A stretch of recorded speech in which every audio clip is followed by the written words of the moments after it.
श्री गणेशाय नमः। ओम संभ्रामि देवदेवेश वक्रतुंडम महाबलम षडक्षरम कृपा सिंधु नमामि ऋन्मुक्तये।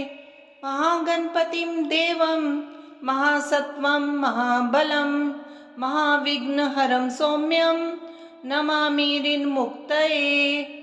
एकाक्षरम् एकदन्तम् एक ब्रह्म सनातनम् एकमेवाद्वितीयं च नमामि ऋन्मुक्तये। शुक्लाम्बरं शुक्लवर्णं शुक्लगन्धानुलेपनं सर्वशुक्लमयं देवं नमामि ऋन्मुक्तये।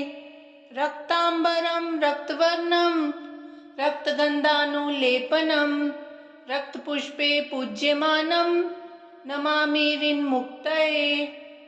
कृष्णाम्बरं कृष्णवर्णं कृष्णगन्धानुलेपनं कृष्णपुष्पे पूज्यमानं नमामि ऋन्मुक्तये।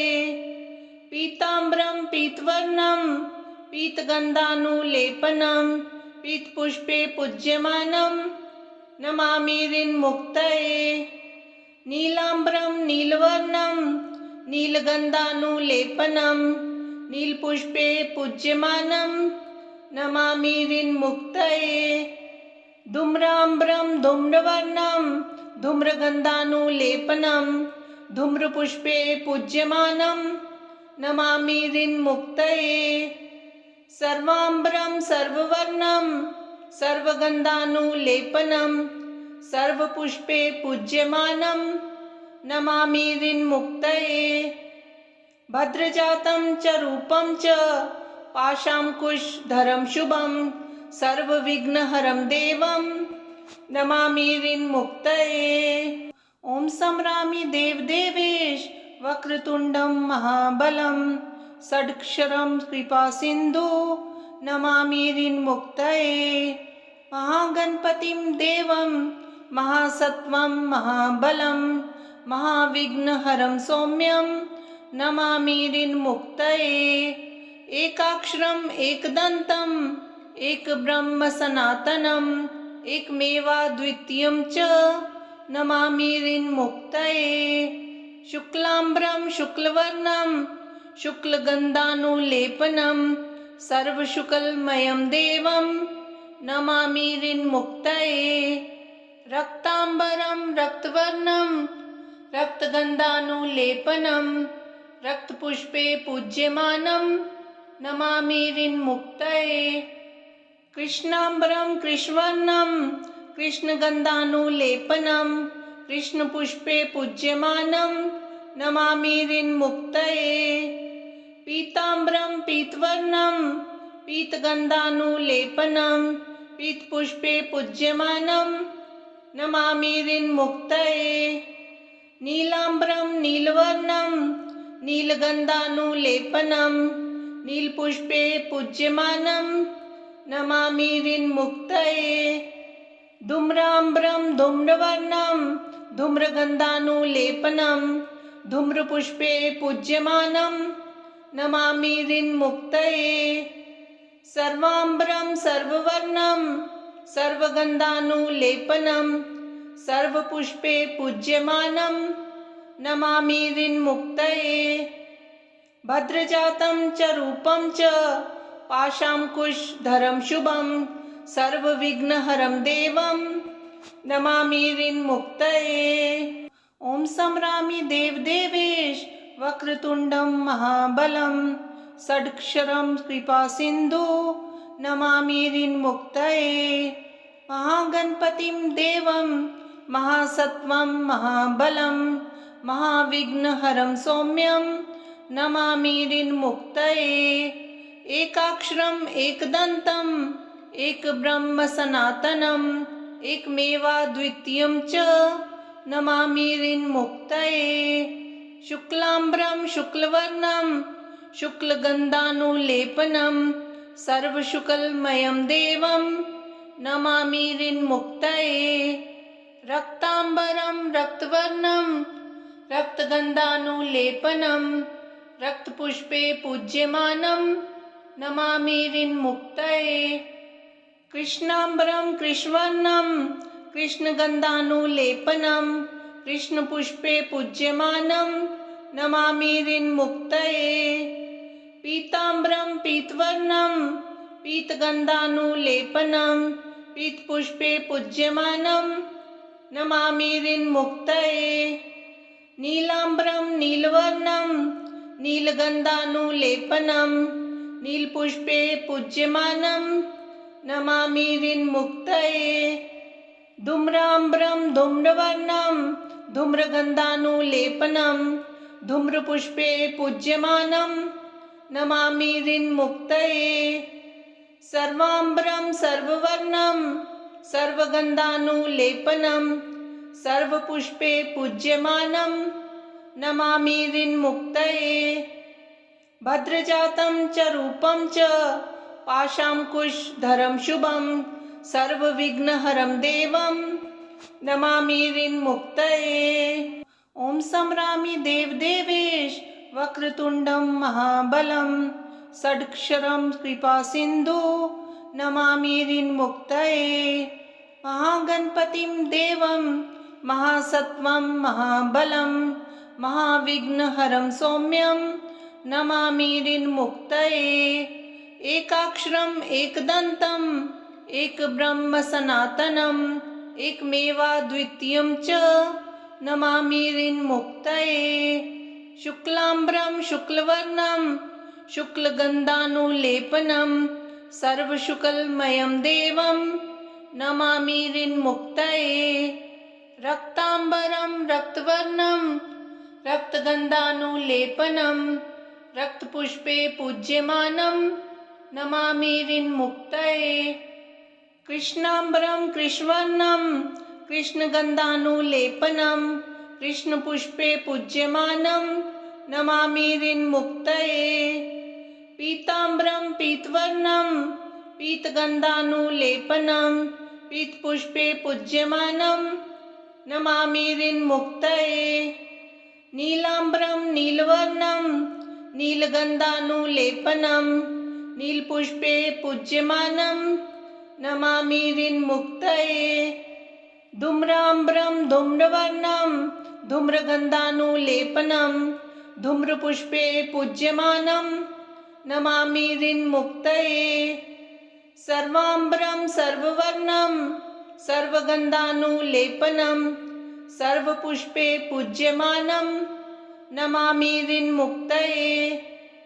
भद्रजातं च रूपं च पाशाङ्कुशधरं शुभं सर्वविघ्नहरं देवं नमामि ऋन्मुक्तये।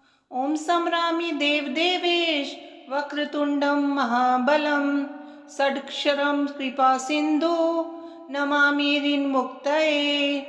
महागणपतिं देवं महासत्वं महाबलं महाविघ्नहरं सौम्यं नमामि ऋन्मुक्तये। एकाक्षरम् एकदन्तम् एकब्रह्म सनातनम् एकमेवाद्वितीयं च नमामि ऋन्मुक्तये।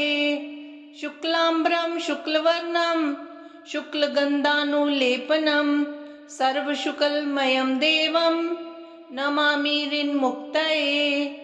रक्ताम्बरं रक्तवर्णं रक्तगन्धानुलेपनं रक्तपुष्पे पूज्यमानं नमामि ऋन्मुक्तये। कृष्णाम्बरं कृष्णवर्णं कृष्णगन्धानुलेपनं कृष्णपुष्पे पूज्यमानं नमामि ऋन्मुक्तये।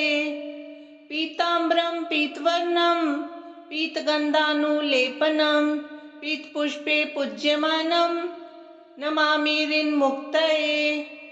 नीलाम्बरं नीलवर्णं नीलगन्धानुलेपनं नीलपुष्पे पूज्यमानं नमामि ऋन्मुक्तये।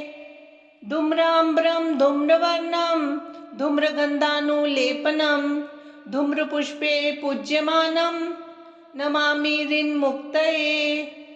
सर्वाम्बरं सर्ववर्णं सर्वगन्धानुलेपनं सर्वपुष्पे पूज्यमानं नमामि ऋन्मुक्तये।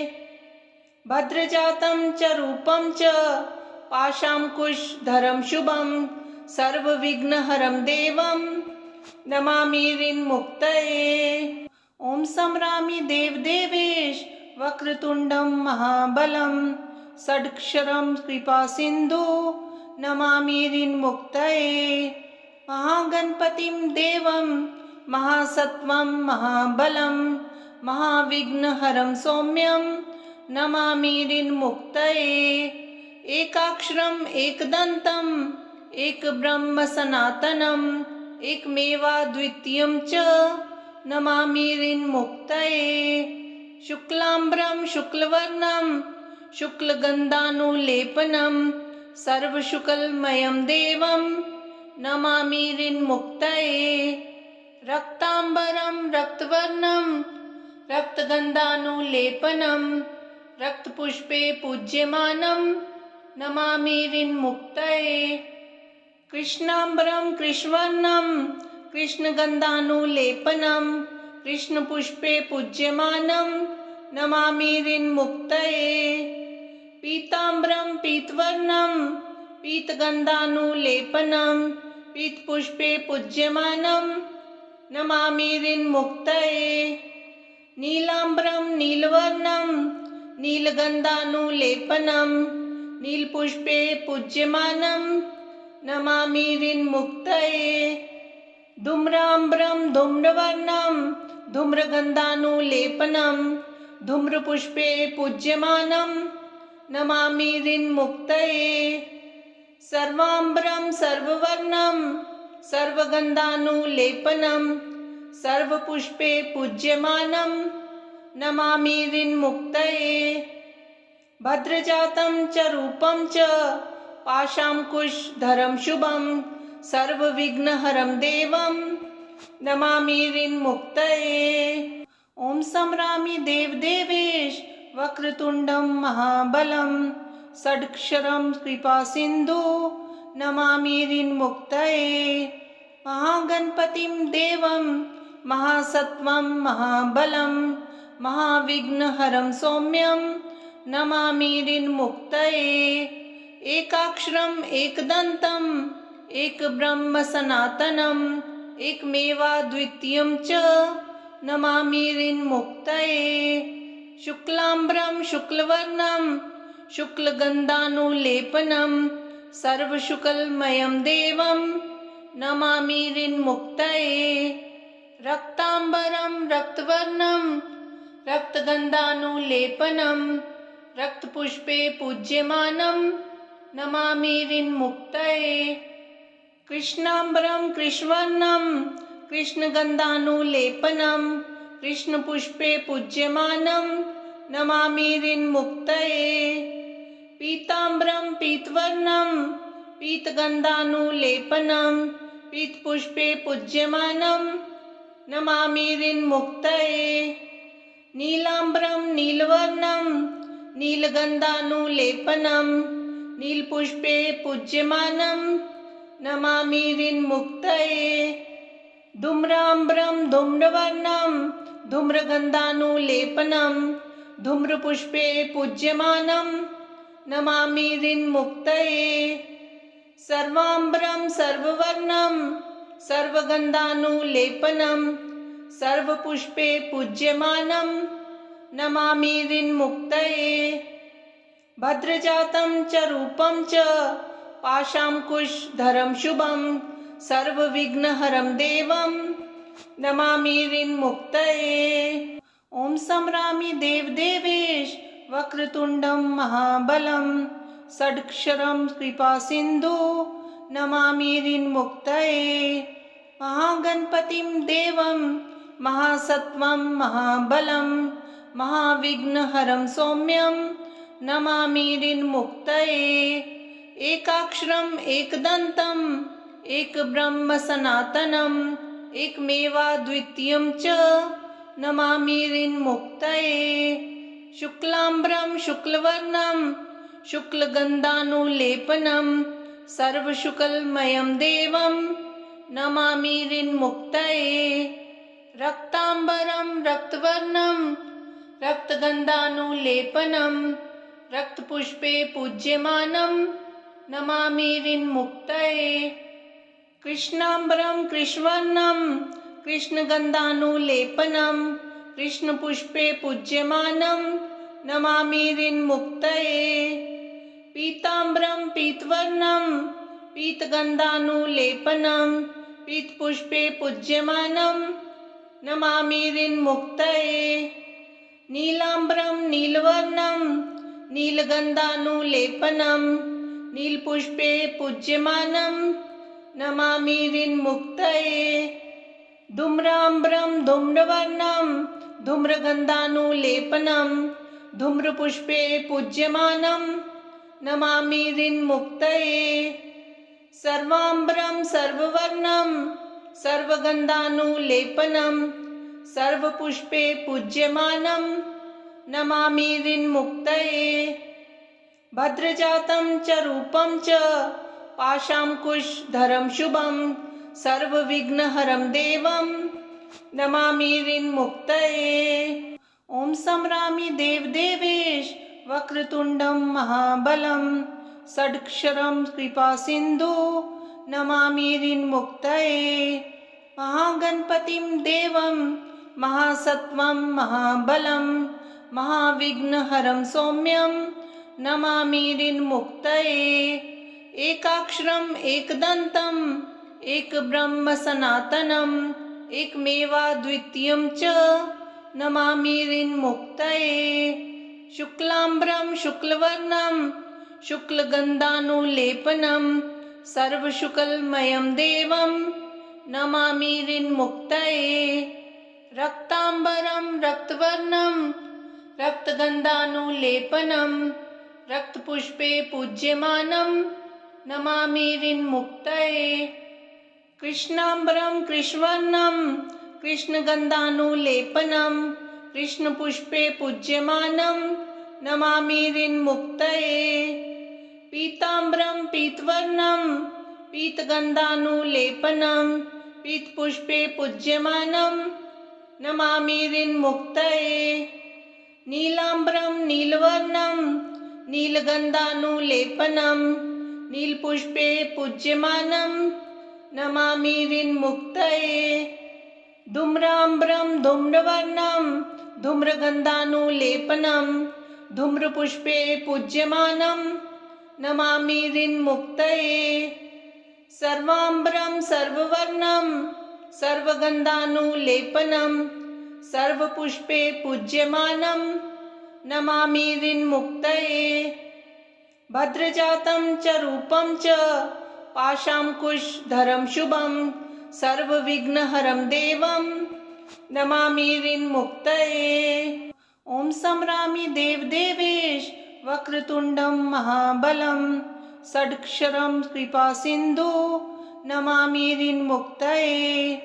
महागणपतिं देवं महासत्त्वं महाबलं महाविघ्नहरं सौम्यं नमामि ऋन्मुक्तये। एकाक्षरम् एकदन्तम् एकब्रह्म सनातनम् एकमेवाद्वितीयं च नमामि ऋन्मुक्तये। शुक्लाम्बरं शुक्लवर्णं शुक्लगन्धानुलेपनं सर्वशुक्लमयं देवं नमामि ऋन्मुक्तये। रक्ताम्बरं रक्तवर्णं रक्तगन्धानुलेपनं रक्तपुष्पे पूज्यमानं नमामि ऋन्मुक्तये। कृष्णाम्बरं कृष्णवर्णं कृष्णगन्धानुलेपनं कृष्णपुष्पे पूज्यमानं नमामि ऋन्मुक्तये। पीताम्बरं पीतवर्णं पीतगन्धानुलेपनं पीतपुष्पे पूज्यमानं नमामि ऋन्मुक्तये। नीलाम्बरं नीलवर्णं नीलगन्धानुलेपनं नीलपुष्पे पूज्यमानं नमामि ऋन्मुक्तये। धूम्राम्बरं धूम्रवर्णं धूम्रगन्धानुलेपनं धूम्रपुष्पे पूज्यमानं नमामि ऋन्मुक्तये। सर्वाम्बरं सर्ववर्णं सर्वगन्धानुलेपनं सर्वपुष्पे पूज्यमानं नमामि ऋन्मुक्तये। भद्रजातं च रूपं च पाशाङ्कुशधरं शुभं सर्वविघ्नहरं देवं नमामि ऋन्मुक्तये। ॐ संरामि देवदेवेश वक्रतुण्डं महाबलं षडक्षरं कृपासिन्धु नमामि ऋन्मुक्तये। महागणपतिं देवं महासत्वं महाबलं महाविघ्नहरं सौम्यं नमामि ऋन्मुक्तये। एकाक्षरम् एकदन्तं एकब्रह्म सनातनम् एकमेवाद्वितीयं च नमामि ऋन्मुक्तये। शुक्लाम्बरं शुक्लवर्णं शुक्लगन्धानुलेपनं सर्वशुक्लमयं देवं नमामि ऋन्मुक्तये। रक्ताम्बरं रक्तवर्णं रक्तगन्धानुलेपनं रक्तपुष्पे पूज्यमानं नमामि ऋन्मुक्तये। कृष्णाम्बरं कृष्णवर्णं कृष्णगन्धानुलेपनं कृष्णपुष्पे पूज्यमानं नमामि ऋन्मुक्तये। पीताम्बरं पीतवर्णं पीतगन्धानुलेपनं पीतपुष्पे पूज्यमानं नमामि ऋन्मुक्तये। नीलाम्बरं नीलवर्णं नीलगन्धानुलेपनं नीलपुष्पे पूज्यमानं नमामि ऋन्मुक्तये। धूम्राम्बरं धूम्रवर्णं धूम्रगन्धानुलेपनं धूम्रपुष्पे पूज्यमानं नमामि ऋन्मुक्तये। सर्वाम्बरं सर्ववर्णं सर्वगन्धानुलेपनं सर्वपुष्पे पूज्यमानं नमामि ऋन्मुक्तये। भद्रजातं च रूपं च पाशाङ्कुशधरं शुभं सर्वविघ्नहरं देवं नमामि ऋन्मुक्तये। ये पठेत् ऋन्हरं स्तोत्रं प्रातःकाले सुधीनरः षण्मासाभ्यन्तरे चैव ऋणच्छेदो भविष्यति।